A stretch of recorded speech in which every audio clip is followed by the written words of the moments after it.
तो फिल्म की शुरुआत में हम ऐना को देखते हैं जिसके हाथ में एक बहुत ही पुरानी चाबी है जिससे वो देख ही रही थी तो एकदम से उसे अपने घर के बाहर शोर सुनाई दिया। दरवाजे के करीब जाकर ऐना ने चेक किया तो बाहर उसका भाई बैठा हुआ था जिसे कैंसर था और जल्द ही वो मरने भी वाला था।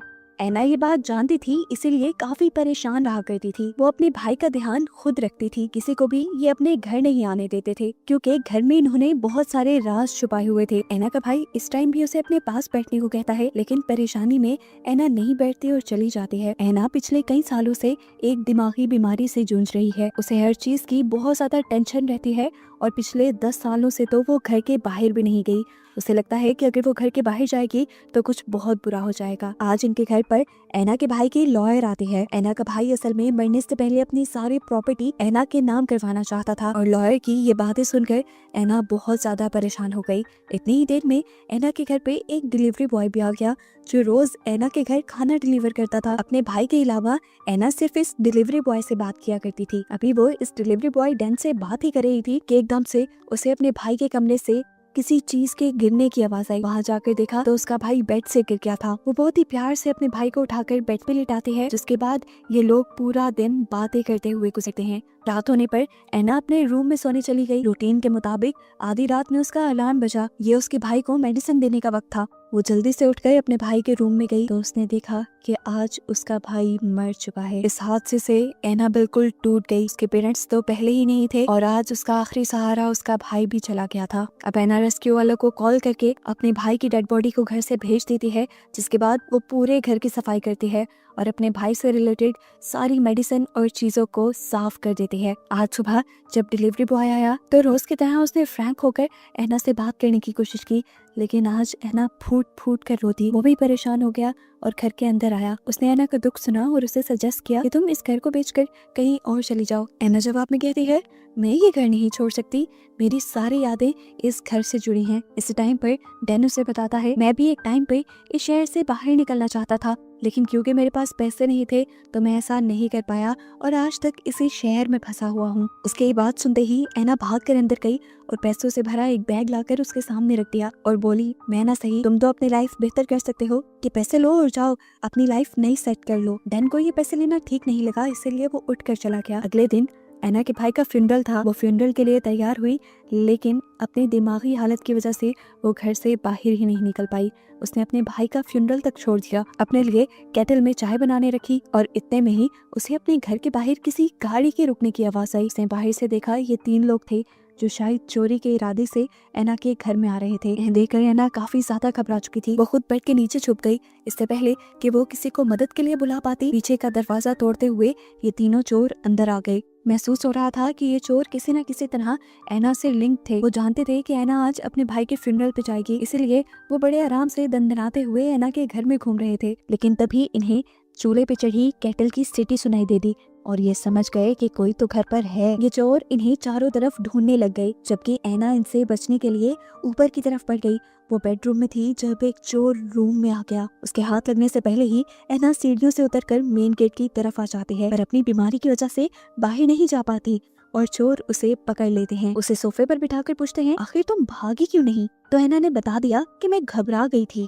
खैर इन्हें ऐना से नहीं उसके पैसे से मतलब था जिसे ये लोग ढूंढने लगे। हालांकि बैग सामने टेबल पे ही पड़ा था जिन पर उनका ध्यान ही नहीं गया। एक आदमी लगातार ऐना पर नजर रखने के लिए उसके सामने था जिसे ऐना बताती है कि मैं अपनी बीमारी की वजह से पिछले 10 सालों से बाहर नहीं निकल पाई। इस चोर को ऐना की बात पे बिलीव नहीं हो रहा था। ऐसा कैसे मुमकिन था कि कोई 10 साल तक एक घर में कैद रहे? ऐना की बात को साबित करने के लिए वो ऐना को जबरदस्ती खींचते हुए घर से बाहर ले जाता है और घर से बाहर जाते ही ऐना की हालत खराब हो जाती है, यहाँ तक कि उसके कपड़े भी खराब हो जाते हैं।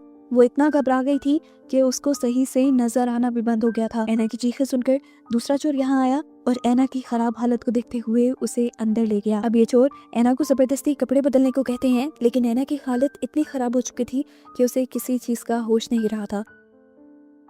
इधर बाकी दो चोर दोबारा से पैसे ढूंढने की कोशिश में लगे थे और पैसे ढूंढते हुए ये लोग बेसमेंट पे पहुंच जाते हैं, जहाँ पर दो अजीब से डोर्स थे जिनका कोई हैंडल नहीं था। इन्होंने जब इन डोर्स को खोलने की कोशिश की तो इन्हें पता चला कि वो बुरी तरह जाम है। शायद ये वही कमरे थे जिनको छुपाने के लिए ऐना और उसका भाई किसी को भी इस घर में आने नहीं देते थे। यहाँ अब चोर दोबारा से ऐना को कपड़े बदलने को कहता है, लेकिन ऐना जब उसकी बात नहीं सुनती तो उससे गुस्सा आ जाता है और वो खुद उसके जबरदस्ती कपड़े बदलना शुरू कर देता है। अब ये सब चल ही रहा था कि यहाँ पर डैन आ गया। डैन ने आते ही इन चोरों को पहचान लिया क्योंकि ये चोर डैन के ही दोस्त थे। क्या डैन भी इनके साथ मिला हुआ था? ऐना के दिमाग में ये सवाल आया, लेकिन नहीं, डैन इनके साथ नहीं मिला हुआ था। डैन तो बस ऐना को देखने के लिए आया था कि वो अपने भाई के फ्यूनरल पे ही क्यों नहीं आई थी। डैन का शोर सुनकर दूसरा चोर भी बाहर निकल आता है और मौका पाकर ऐना भी वहाँ से भागकर कहीं छुप जाती है और देखती है कि ये लोग डैन को मारकर बेहोश कर चुके हैं क्योंकि डैन इनके प्लान का हिस्सा नहीं था। अब ये लोग ऐना को ढूंढ नहीं पा रहे थे। एक आदमी ऐना को धमकी देता है, खुद ही बाहर निकल आओ वरना मैं तुम्हारे तोते को मार दूंगा। ऐना फिर भी बाहर नहीं निकलती तो वो हथौड़ी मार के उसके तोते को मार देता है। इतनी ही देर में हमने देखा कि डैन को भी होश आ चुका था। अब डैन यहाँ कुछ करना दे इसलिए चोर उसके हाथ बांध कर उसे बिठा देते हैं। दूसरी तरफ हम देखते हैं कि ऐना भी मौका पाकर वहाँ से निकलकर किसी दूसरी तरफ जाने के लिए भागी ही थी कि उसे एक चोर ने देख लिया। अब वो चोर इससे पहले कि उसे पकड़ लेता, ऐना ने कोई चीज उठाई और उसके गले पे मार दी और उस बंदे की वहीं पर मौत हो गई। कुछ देर बाद हम देखते हैं कि बाकी बचे हुए दोनों चोरों को बेसमेंट से अजीब सी आवाज आई। हमें दिखाया गया कि ऐना उस मरे हुए चोर की बॉडी को बेसमेंट में घसीटते हुए लेकर जा रही थी। अब चोर जब आवाज की इन्वेस्टिगेशन करने के लिए बेसमेंट की तरफ बढ़े तो उन्हें फ्लोर पर खून नजर आया, जिसका पीछा करते करते ये लोग अपनी दोस्त की लाश तक पहुंच गए। मरा हुआ चोर जेपी नाम के चोर का भाई था और अपने भाई की मौत से जेपी पूरी तरह टूट गया और उसने अपने भाई का बदला लेने की ठान ली। यहाँ दूसरा चोर ऐना को बिना हैंडल वाले उन दरवाजों के पास देखता है। इससे पहले कि वो ऐना को पकड़ पाता, ऐना वो दरवाजा बंद कर देते हैं।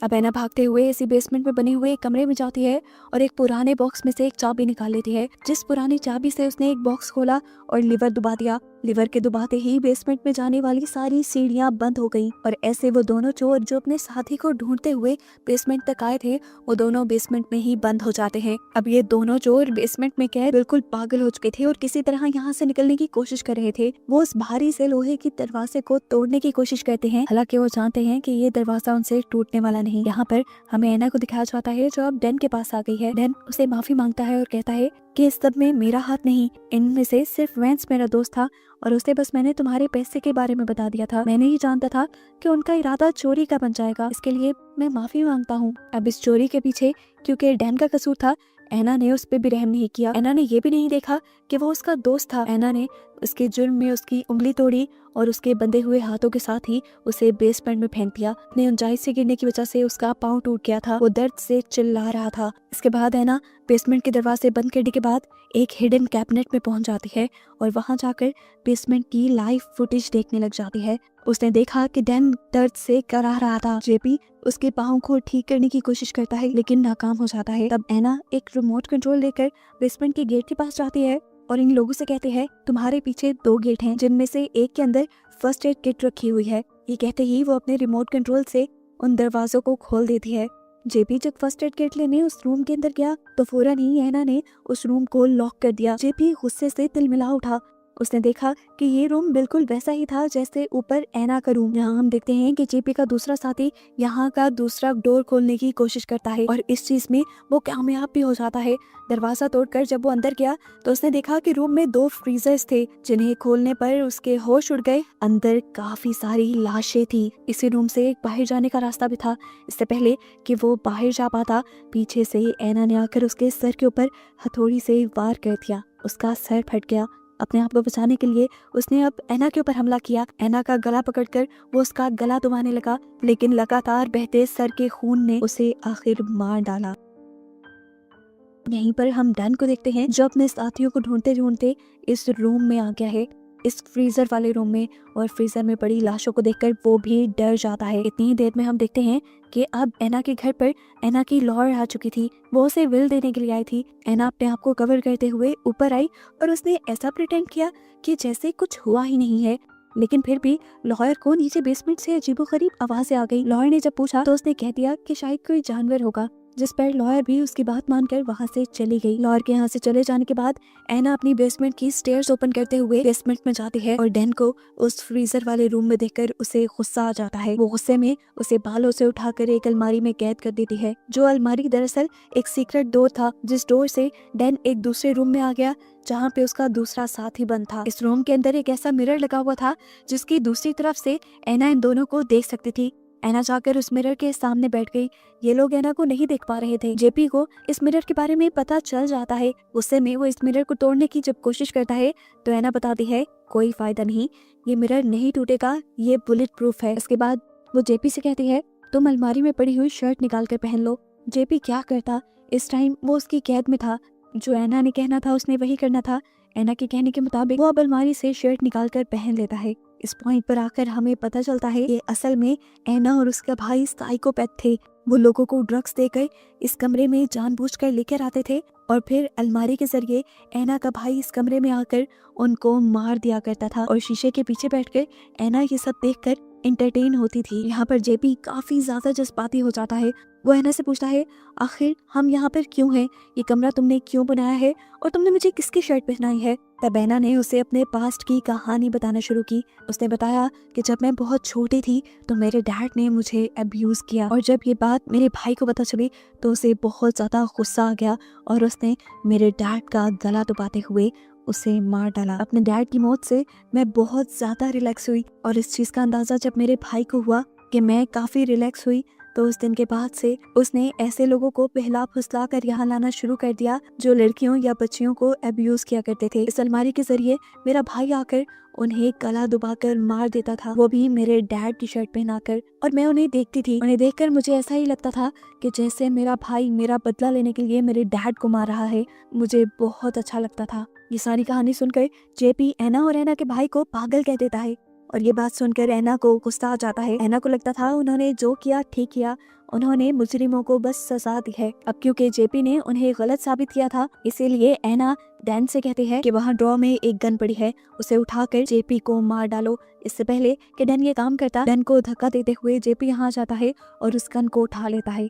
वो अब इस गन से डैन को ही मारने वाला था कि तभी एना ने कहा तुम ऐसा नहीं करोगे, तुम अपने आप को मारोगे क्योंकि तुम जानते हो कि तुम्हारे भाई की मौत के जिम्मेदार तुम खुद हो और अगर तुम इस पछतावे से निकलना चाहते हो, सब कुछ ठीक करना चाहते हो तो तुम्हें अपने आप को मारना होगा। शुरू में जेपी उसकी जज्बाती बातों में आ गया और उसने सुसाइड करने की भी कोशिश की, लेकिन जल्द ही जेपी होश में आ जाता है और अपने आप को मारने के बजाय गन दोबारा डैन पे तान देता है। एना नहीं चाहती थी कि उसकी वजह से डैन की मौत हो जाए, इसीलिए वो अब रिमोट कंट्रोल से एक दरवाजा खोल देती है जिससे ये दोनों आजाद हो जाते हैं। इन्होंने सुख का सांस लिया था कि लोग बाहर जाने वाले थे, लेकिन तभी जेपी को अपने भाई की मौत याद आ गई। उसे याद आ गया कि उसने तो अपने भाई की मौत का बदला लेने का फैसला किया था। डैन उसे समझाता है ऐसा नहीं करो, अंदर जाओगे तो मारे जाओगे, लेकिन जेपी उसके मुंह पे पंच करते हुए अब अंदर चला जाता है। अब जेपी घर के अंदर जाकर घर में केरोसिन ऑयल डालने लगा एना से बदला लेने के लिए। इस घर को जलाने का उसने सोचा, लेकिन तभी एना उसके सामने पैसों से भरा एक बॉक्स ले आई।